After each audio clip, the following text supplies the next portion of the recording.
The sky above Earth didn't crack. It shattered over the Pacific Ocean at exactly 3:19 a.m. Greenwich Mean Time. Reality folded in on itself. The stars rippled. The clouds burned. And for one breathless second, every machine across Earth, every satellite, drone, ship, and sensor went blind. A rift opened. Not a hole. A wound. It spun like a cyclone of violet flame and liquid lightning, tearing the night into strips of color mankind had no name for. Thunder didn't boom. It screamed. Birds fell from the sky. Tide snapped back like the earth itself had flinched. And then, without warning or explanation, the world's most dangerous man vanished. No witnesses. No sound. Just an empty cell and the smell of scorched air. Derek Kane was gone. He woke up in chains. Heavy ones. Alien ones. They weren't made of steel or iron, but something black, porous, humming with energy that buzzed just beneath the skin. Every link had tiny red runes etched into its surface, each one blinking like a heartbeat. When he moved, the chains bit into him, not with pain, but with memory. Memories that weren't his. He saw alien worlds dying, civilizations on fire, monsters roaring in ecstasy. He felt rage, love, despair, worship, and shame. "This ain't Earth," Kane muttered, tasting copper on his tongue. The floor beneath him was warm metal, grooved with thousands of tiny scars. Blood had soaked into cracks. Some old, some fresh. All of it dried like paint splatter on an executioner's canvas. A voice boomed from above. Smooth, cold, calculated. Subject, Derek Kane. Species, human. Criminal designation, world ender. Trial method, arena of requital. Commencing now. Kane raised his head. Above him, towering into the twin sun sky, was a coliseum unlike anything Earth had ever built. A living arena, built from bones and glass, spiraled towers pulsing with green flame. There were no speakers. The voice came from everywhere, inside his mind, inside the chains, inside the air. He squinted upward and saw them. Thousands, no, millions, of alien spectators, each species more bizarre than the last. One had 100 eyes. Another floated in a glass orb filled with lightning. Some were gaseous clouds. Others looked like nightmares with royalty. All of them watching. All of them hungry for blood. A chant began to rise. Kai Tao, Kai Tao, Kai Tao. He didn't know what it meant, but it didn't sound like welcome. They dropped him into the pit. No ceremony, no mercy, just a flash of red light, a vertical plummet, and the thud of a monster hitting date. He stood slowly. He was shirtless, scarred from shoulder to shin, muscles like coiled steel under bruised skin. A tattoo of a skull with a serpent wrapped around it covered his back. His eyes, cold, silver gray, scanned the arena with the precision of a sniper. A gate slid open with a hiss that sounded like the whisper of death. And then he saw it, the first champion. A giant, at least 4 meters tall. Its skin looked like cracked obsidian, glowing with lines of magma. 6 arms, each one holding a different weapon, a war hammer, 2 axes, a glaive, a spike whip, and a blade longer than a car. Its eyes burned like stars. When it stepped, the ground trembled. Its name echoed in the sky. Ajitoel, the Unbreaking. The crowd roared, deafening, frenzied. Kane just stood there, calm, focused, unafraid. The beast charged. Dust kicked into the air as Argo sprinted, faster than any creature that size had a right to move. It screamed, and the sound wasn't just heard. It was felt, like a drumbeat behind the ribs. The whip lashed out first. Kane ducked, rolled, came up running. The axe swept toward him like a guillotine. He caught it. The crowd gasped. Even Argo hesitated, just long enough. Kane yanked the axe, twisted his hips, and ripped one of the champion's arms clean off. Green blood sprayed across the arena. The next 3 seconds were a blur. He slammed the axe into Argo's knee. Shattered bone. Grabbed the glaive. Spun under the hammer. Drove the weapon straight through the beast's ribs. Argo roared in pain. Tried to swing. Too late. Kane leapt, landed on its shoulders, and with both hands jammed the glaive upward to the bottom of its jaw, out the top of its head. Silence. A moment later, the body hit the date. Hard. Kane stepped off the corpse, wiped blood from his face, and spat. Unbreaking. Guess I missed the memo. The crowd didn't cheer. Not right away. They stared. Billions of eyes, frozen in disbelief. Then, like an avalanche, the roar returned. Louder, angrier, bloodthirsty. Back in the skybox, high above the arena masters whispered among themselves. He's not supposed to win. He's adapting too quickly. This species, humans, they may be worse than we feared.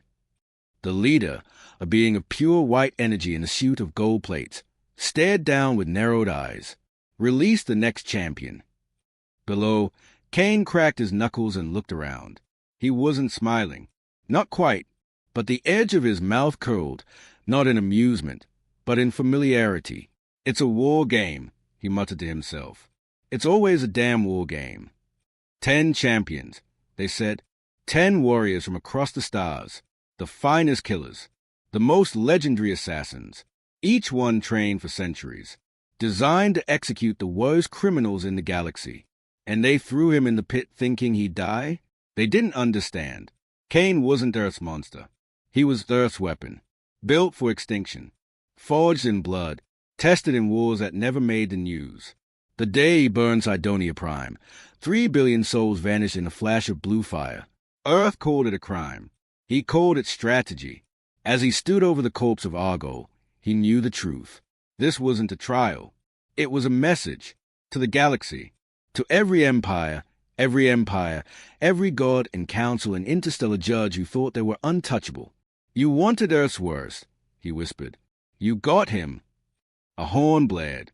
A new gate opened. Out stepped the next champion. Slithering. Hissing.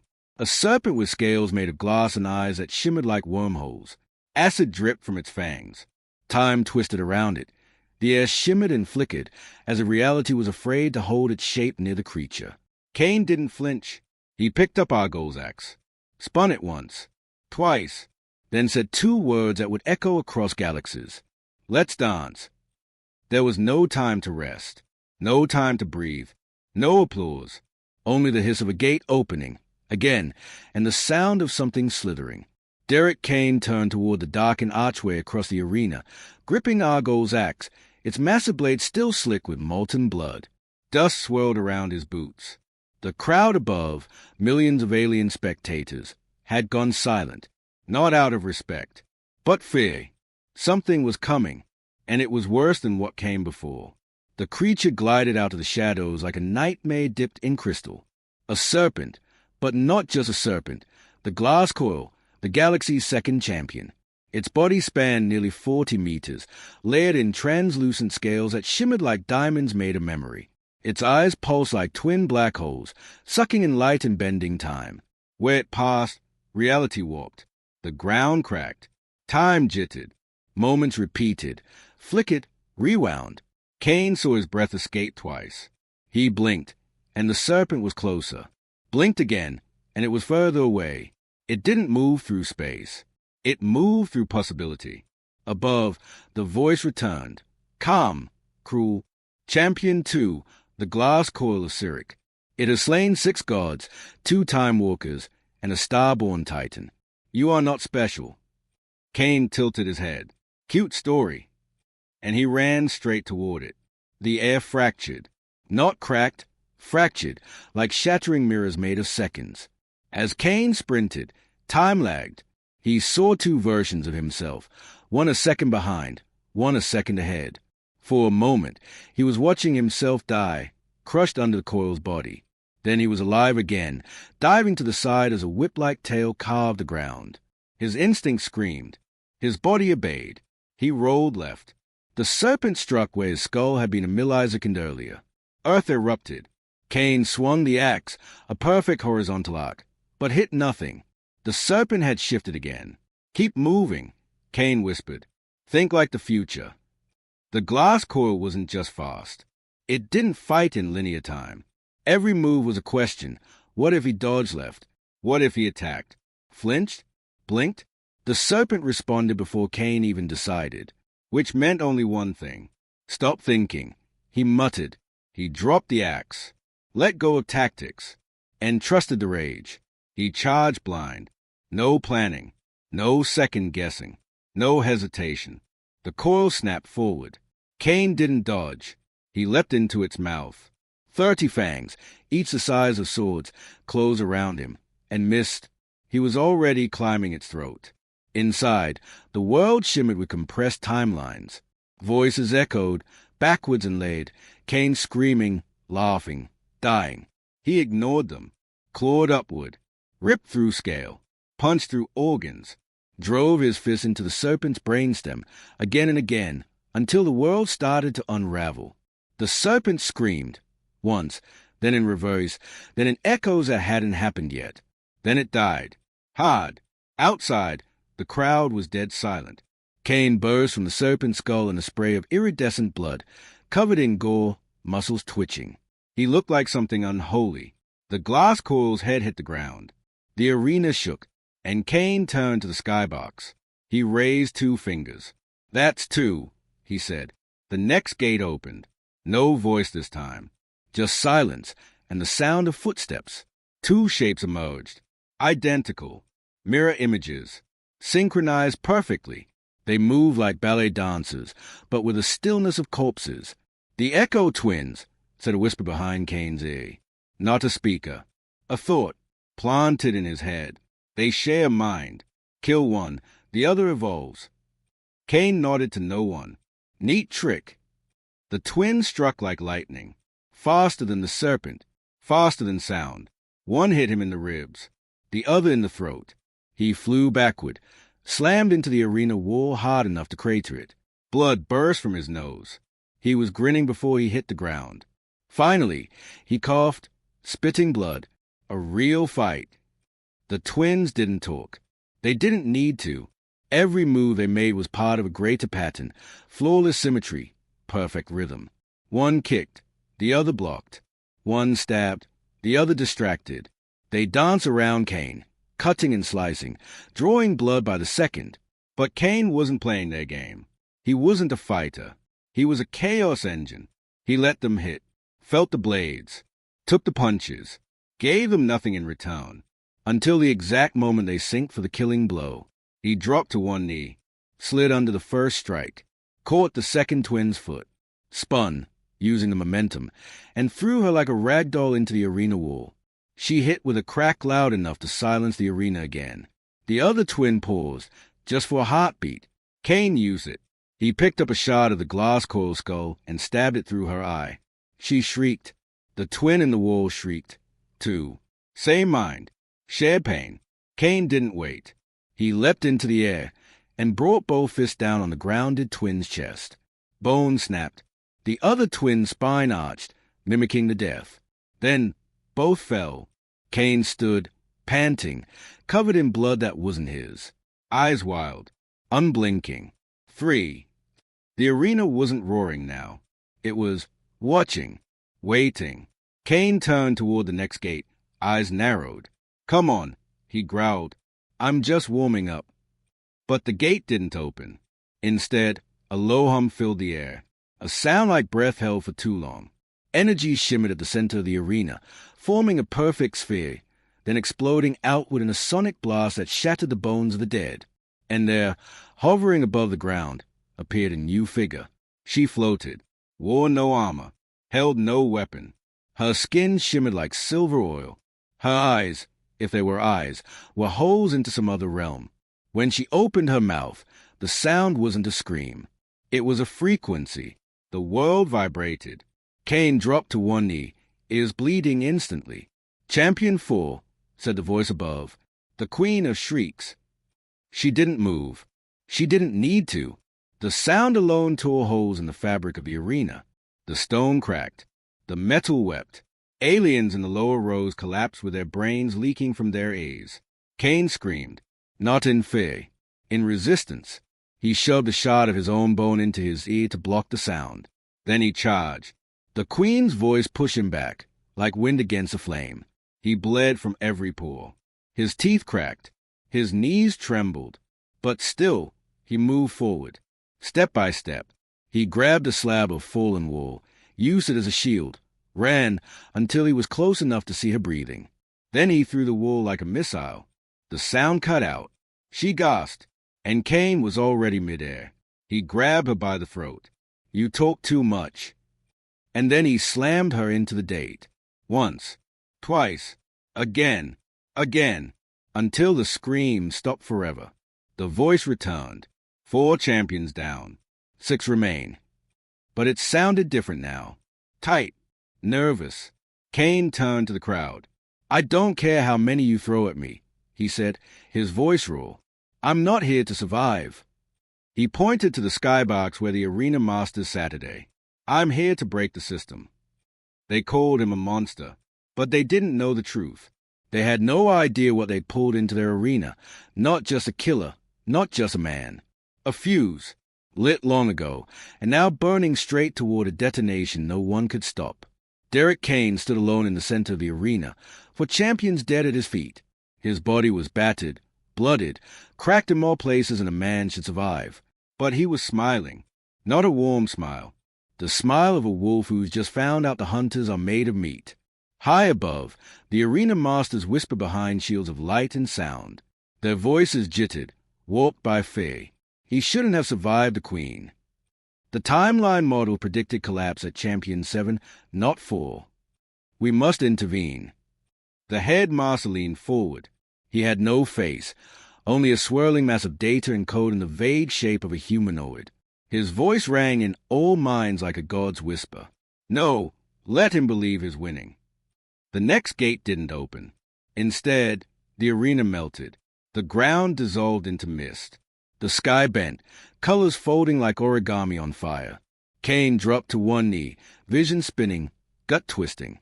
Then came the voice. But it wasn't the arena. It was his mother. "Derek, why did you do it? Why did you kill them all?" He blinked. He wasn't in the arena anymore. He was on Earth. New Berlin. 20 years ago. Standing in the ash of a schoolyard. His boots sunk into charred soil. Smoke curled from the remains of a building once filled with children. He turned slowly. She was standing there, pale, crying. "Real. You murdered them," she whispered. "For nothing." Kane's fist trembled. "No, this isn't real." But the world didn't blink away. It tightened. A little boy stepped out of the rubble, burned, half a face gone. Kane recognized him. Caleb Lynn, 8 years old. Favorite toy, red drone racer. He remembered killing him. And yet, here the boy stood. "Why'd you do it, Mr. Kane?" the child asked. Kane backed up. His breathing was fast now. Shallow. This wasn't an illusion. It was a trap. Above, the arena master spoke. "Champion 5, the Mind Warden. It doesn't fight with weapons. It uses your past, your guilt, your truth." The crowd didn't cheer. This was different, quieter, crueler. No glory, just mental dissection. The world shifted again. He was 15, standing in his father's lab, blood on the walls. The scientist's throat open like a peeled fruit, a shard of mirror still in Kane's teenage hand. His reflection stared back at him. "You don't even remember why, do you?" The younger Kane sneered. "You like killing before you learn to talk." Another flash. Another memory. He was 29, leading the assault on Cydonia Prime. The orbital cannons fired without hesitation. Civilians screamed in the streets. Kane stood atop the wreckage, arms raised, grinning. No guilt, only power. Then, silence. A cold black void swallowed the scene, and a voice, low, deep, familiar, rumbled through the dark. "We are not so different, you and I." Kane turned. A figure stepped forward. Himself, older, taller, wearing armor made of shadow and bone, eyes glowing red. "Who are you?" Kane growled. The shadow grinned. "The man you're becoming." They circled each other in the dark. "You think this arena matters," the doppelganger said. "You think this is a trial." He gestured to the void around them. "It's a forge." He stepped closer. "They are not punishing you, Derek. They are shaping you." "Why?" Kane snarled. "Why me?" The echo leaned in, because Earth wasn't the end. You think the arena masters fear what you've done. They fear what you're capable of doing next. Kane lunged, but the echo vanished like smoke. And suddenly, he was back in the arena. Time snapped back into place. The crowd roared again, unsure if minutes or hours had passed. Kane was on the ground, soaked in sweat and blood. His mind felt hollowed out, but he was smiling again. This time, it was real. You poked around in my head, he muttered. Didn't like what you found, huh? He looked up at the skybox. Don't worry, I'll become worse than what you saw. The sixth gate opened. Out stepped a monster wrapped in a clockwork exosuit, each gear turning against time itself. It carried a weapon that folded space. Its voice was a binary scream. Kane didn't wait. He ran, and killed it in under 4 minutes. The seventh champion was a creature made of screams and ash, invisible to light. Kane burned out his own left eye to track its thermal trail, and tore out its heart with his teeth. The eighth didn't even last a full minute.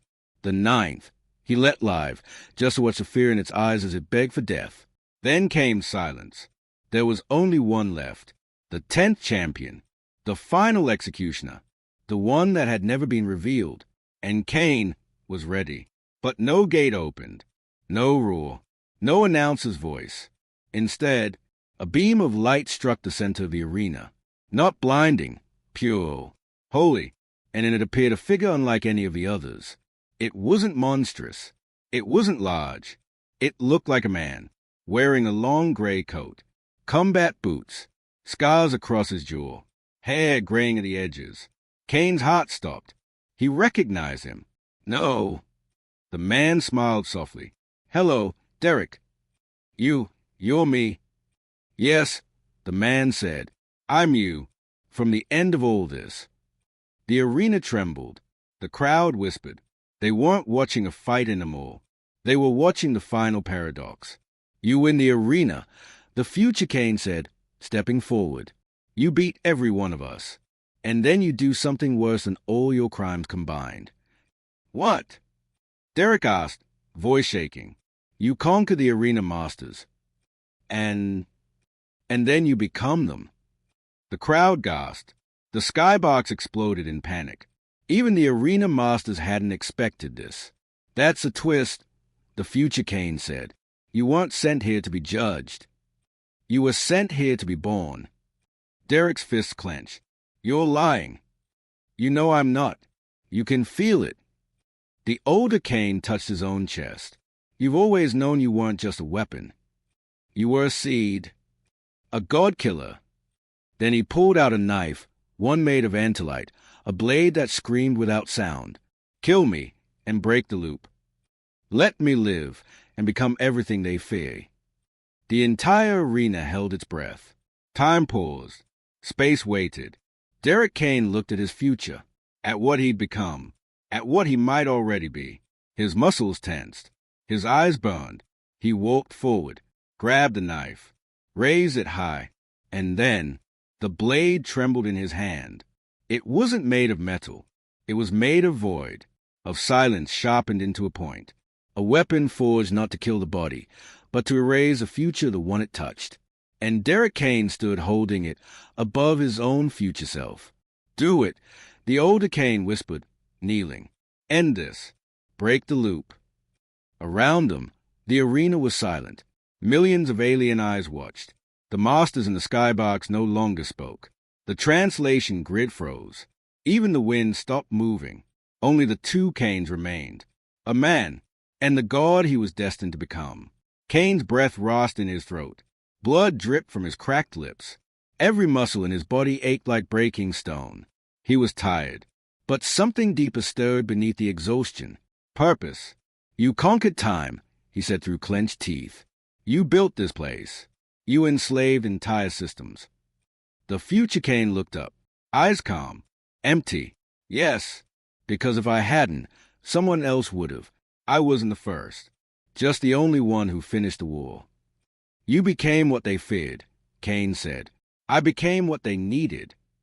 And then the silence shattered. The knife fell, not into the future Kane's heart, but at his feet. I won't become you, Derek growled. Not like that. He turned to the arena masters, who floated in the fractured sky like titanic gods of light and circuitry. You think I'm your tool? You think this was a test? He raised both fists, blooded, cracked, trembling with fury. You created a monster to fight your war. Now watch what happens when it refuses to obey. The air detonated. Kane moved. 1 second, he was standing in the arena. The next, he was 50 feet above, mid-air, hurtling toward the arena master's observation dome. They screamed, not with mouths, with their minds. A psychic screech meant to flatten reality itself. Kane didn't flinch. He hit the dome with the force of a small meteor, shattering glass, light, and code in a single, violent burst. The master scrambled. Too late. He was already among them. The first one, Master Zell, was vaporized by a punch that folded gravity inward. The second tried to phase through dimensions. Kane dragged him back, screaming, and snapped his neck with a sickening pop. The third got a single word out. Override. Before Kane hurled a spear of condensed rage through its core. 10 seconds. 3 guards. Dead. The rest fled. Cowards in golden shells. He let them run. Let the galaxy know. He spat. I'm done dancing for your amusement. He turned to the crowd. You're free. And then he pressed both palms to the core of the arena, the source of its power. The beating heart beneath all the blood. It spoke to him, not in words, in visions. Galaxies bending, stars devoured, systems kneeling to a shadow wrapped in flame. Him. It showed him what he'd become if he accepted the crown, if he claimed the arena for himself. God of War, Breaker of Realms, Eater of Suns. No, Kane whispered, I won't rule them. I'll destroy the throne. The arena screamed. The ground cracked. Pillars fell. The air peeled apart like rotten skin. Beasts in the holding cells wailed as reality buckled. But Kane didn't flinch. He dove into the core. It wasn't matter. It wasn't even light. It was choice. Every possibility, every timeline, compressed into a single sphere the size of a human skull. The source of the arena's power. The crystal heart that had enslaved thousands of worlds. He grabbed it. It resisted. It screamed. And then he crushed it. Light exploded. Not white, not red, every color at once. The arena ruptured. The sky tore open. The crowd vanished into beams of raw data. And Derek Kane fell, black. When he woke, he was lying on cold stone, breathing, alive, barely. He wasn't in the arena anymore. He was in a world of ruins. Ash clouds hung in the air. Black towers pierced the sky like knives jammed into the corpse of a planet. And in the distance, a throne, alone, waiting. A voice echoed behind him. You destroyed the arena. Kane turned. The future Kane stood there, bloody, cracked, but still alive. Somehow, but not the cycle. Kane coughed blood. Stood. Why am I still here? The future Kane gestured to the throne. Because one must sit on it. Or it rebuilds itself. Kane laughed. Bitter. Hollow. That's a twist, isn't it? There's no escape. Only succession. They stared at each other. The same man. 2 roads. 1 throne. Kane walked toward it. The closer he got, the heavier his body felt. The stone pulled at him. Not physically. Spiritually. It wanted him. Craved his rage. His hate. His legend. He reached the edge of the steps. Laid a hand on the armrest. And then he turned his back. No, Kane said. Let it rot. Let it starve.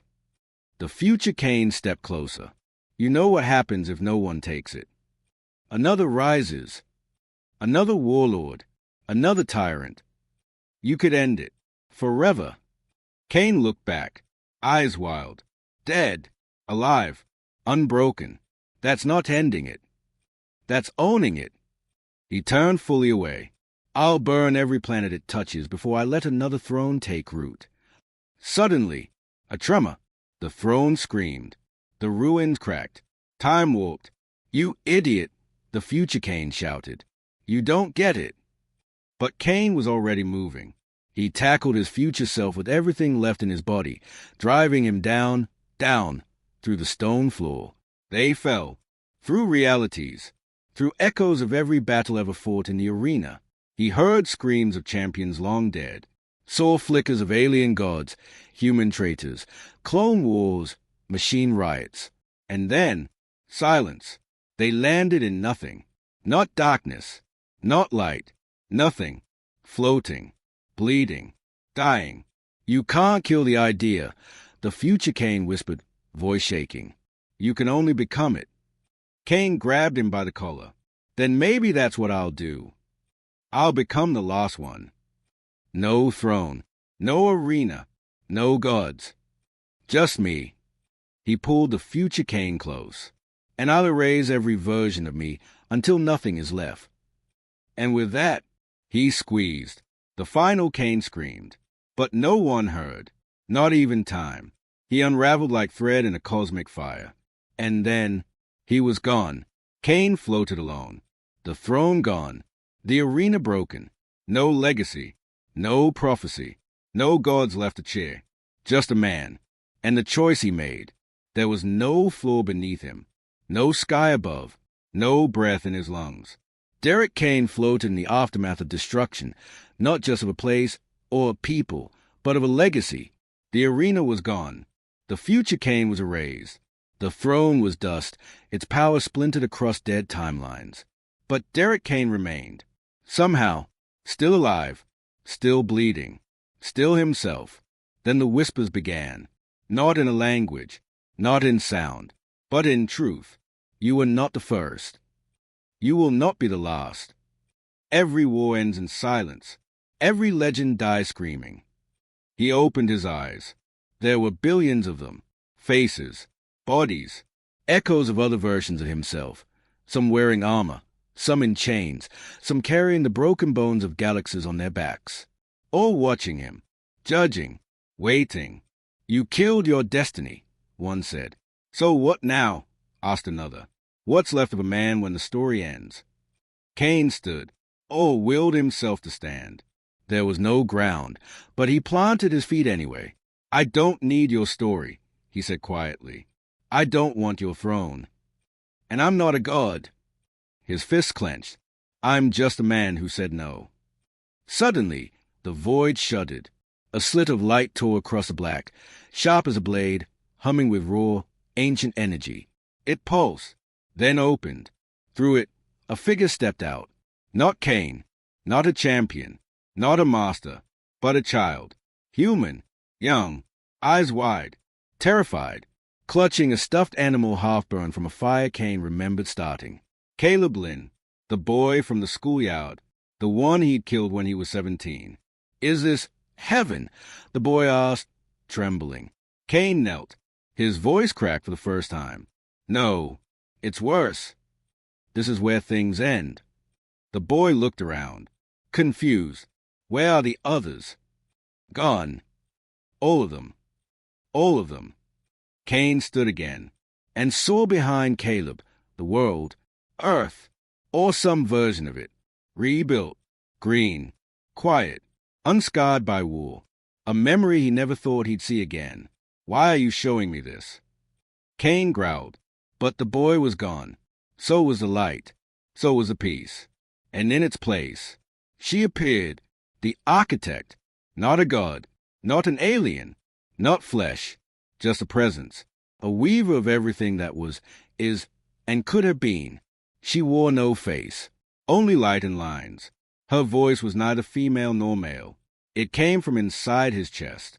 You were never the point, Derek Kane. He snarled, Don't lecture me. I destroyed your arena. You destroyed a version of it. She circled him, without moving. But power is not a throne. It's a seed. And you are the soil. Kane walked toward her. Blood trailed behind him, dripping into the void. If this is where I die, then say it. If you want to crown me, then try. But don't insult me with riddles. The architect paused and spoke the final truth. You are the last name in the void. When the story ends, someone must remember it. That someone is you? He laughed, a sound full of rage and wrath. No, burn the scroll. Let it vanish. Let the universe forget me. The void began to quake. The other Canes, the echoes, the warriors, the monsters, they began to scream. Not in pain, in fear. He wasn't supposed to reject it. He wasn't supposed to burn the record. He wasn't supposed to say, "Let my name die with me."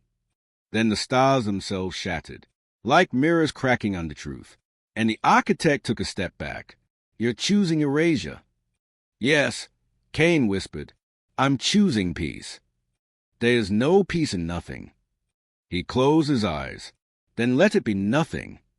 And he fell backward, into a white that erased black, into silence so deep it undid sound, into oblivion. 1,000 years later, a traveler on a dying ship drifted through forgotten space. His name was Ren Tao, human-born, exile, no home, no clan, no war to fight. But one day, he found something, a fragment, a memory, etched into the remains of an arena no longer powered by hate. It pulsed once as he touched it, then projected a name. Only a name. Derek Kane.